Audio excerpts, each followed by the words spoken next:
محترم جناب عبدالسلام قاسم صاحب۔ السلام علیکم ورحمۃ اللہ وبرکاتہ۔ کانفرنس دے عنوان دے حوالے نال مولانا حالی رحمۃ اللہ تعالی علیہ دا ایک شعر میں تواڈے سامنے پیش کر کے بات ختم کرنا۔ قبیلے قبیلے کا بت ایک جدا تھا، مشن مصطفیٰ صلی اللہ علیہ وسلم شرک اور بدعات کو ختم کر کے اللہ دی توحید دا پرچار کیتا ہے نبی کریم صلی اللہ علیہ وسلم نے۔ قبیلے قبیلے کا بت ایک جدا تھا،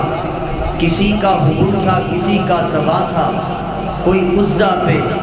کوئی نائلہ پہ فدا تھا، اسی طرح گھر گھر نیا خدا تھا، نہاں ابر ظلمت میں تھا مہر انور، اندھیرا تھا فاران کی چوٹیوں پر، چلن ان کے جتنے تھے سب وحشیانہ، چلن ان کے جتنے تھے سب وحشیانہ، ہر ایک لوٹ اور مار میں تھا جگانا، فسادوں میں کٹتا تھا ان کا زمانہ، نہ تھا کوئی قانون کا تازیانہ، وہ تھے قتل و غارت میں چالاک ایسے، وہ تھے قتل و غارت میں چالاک ایسے، درندے ہوں جنگل میں بے باک جیسے، کہیں تھا مویشی چرانے پہ جھگڑا، کہیں پہلے گھوڑا دوڑانے پہ جھگڑا، لبے جو کہیں آنے جانے پہ جھگڑا،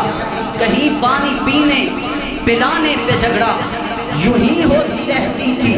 تکرار ان میں، یوں ہی روز چلتی تھی تلوار ان میں۔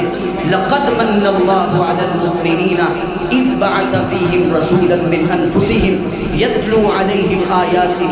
ویزکیہم ویعلمہم الکتاب والحکمہ وان کانوا من قبل لفی ضلال مبین۔ وآخر دعوانا الحمدللہ۔